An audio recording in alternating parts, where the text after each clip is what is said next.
Quote, Putin sees weakness as provocation.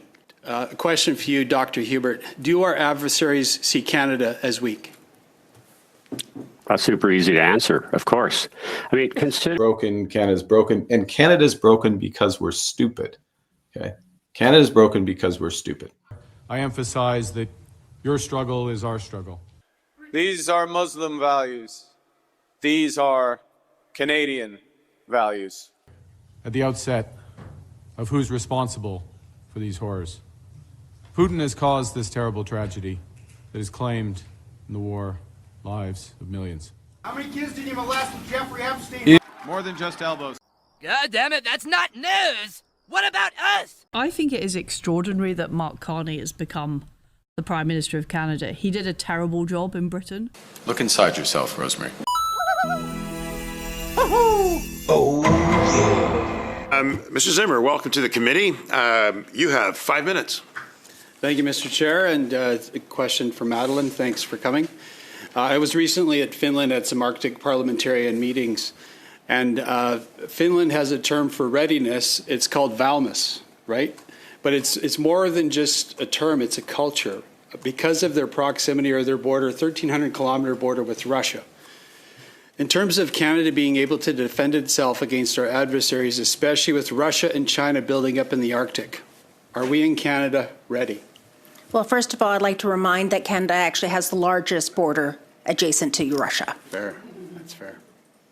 And it's in the Arctic. Yes. And we are not ready. We are nowhere even near ready with respect to, everything that Rob and all the witnesses have said with respect to either the maritime, our air, or our ground. There isn't almost any area that we are ready for any type of incursion, let alone a war-type act. Right. Thanks, Madeleine. For Dr. Shadian, good to have you here, and it's been good. I will commend you as somebody that very much cares about our Canadian Arctic sovereignty with Arctic 360. You've done great work just to bring awareness to the Arctic. Often you've been instrumental, I think, in heightening the awareness in Canada. But you mentioned the Canadian High Arctic Research Station. I was recently there just a few weeks ago, I guess a month ago. And it's a great project that was initiated by a former Conservative Prime Minister Harper. And it's you mentioned about multi-use infrastructure being critical. We've talked about the Grays Bay project. We also are looking at, other projects in the north as key infrastructure points. I was also the Shadow Minister James Bazan and I were at the drove the Tuck to Inuvik Highway this summer, seeing how important that kind of infrastructure is to national security and sovereignty. So what multi-use infrastructure projects would you have us put on the top of our list, Doctor? Just name even one or two. Yeah. I know time is short. To be placed out of charge, you're saying? Well, no, just any sort of multi-use infrastructure project in the north. What would you prioritize? I would say anything that's related to critical infrastructure. Yeah. I mean, because it's cold weather and there's a lot that we need to still learn. And right. Even though there's a lot of countries that are far more advanced than we are, we absolutely should be in this space. And this goes to national security all the way down to social infrastructure. So right.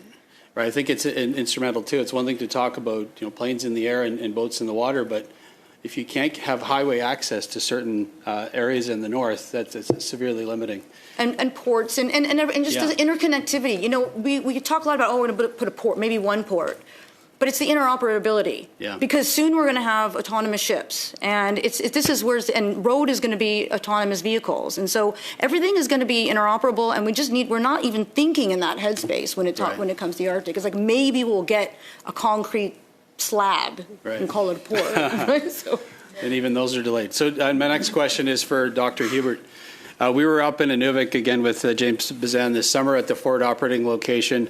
And what we didn't see was a busy construction site preparing those hangars that house the F-18 currently to house the F-35.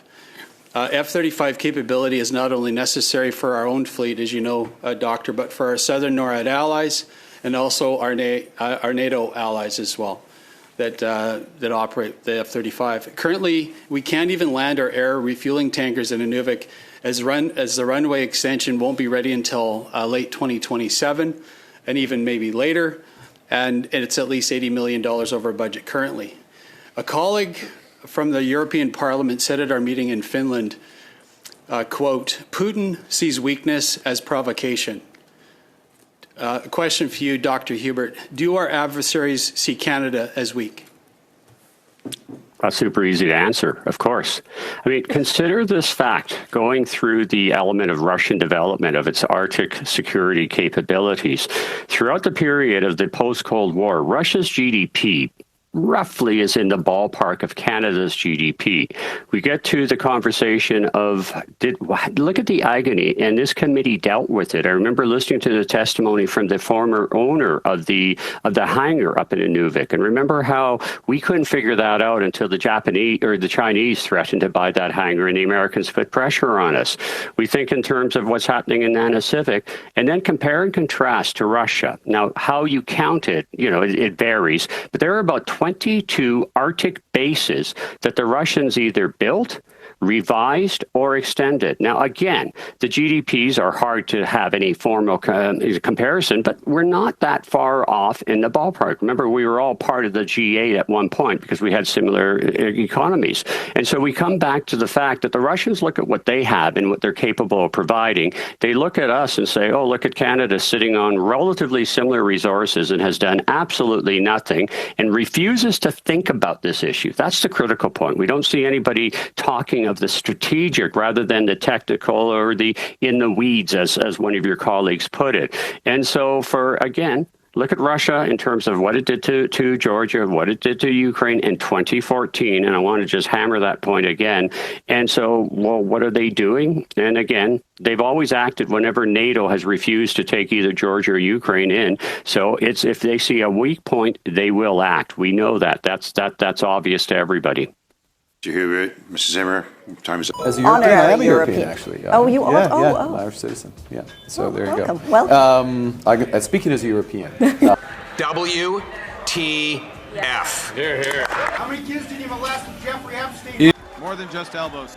And as the most European of the non-European countries, Being aware of what potential conflicts of interest What possible conflict would you have, Stephanie? Stephanie, I'm complying with the rules. I'm complying with the rules in advance.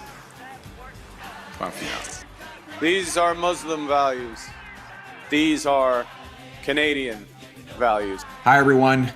Congratulations, you're spending more money on taxes than on food, clothing, and shelter combined. Hey, that's something everyone can enjoy. All right, gang, thank you all very much for watching. Aaron, Canadian Looney, like, share, subscribe. Smash that subscribe. We're trying to grow this thing. Canadian Federal Politics. Get yours right here. Thanks for watching. We'll catch you in the next video.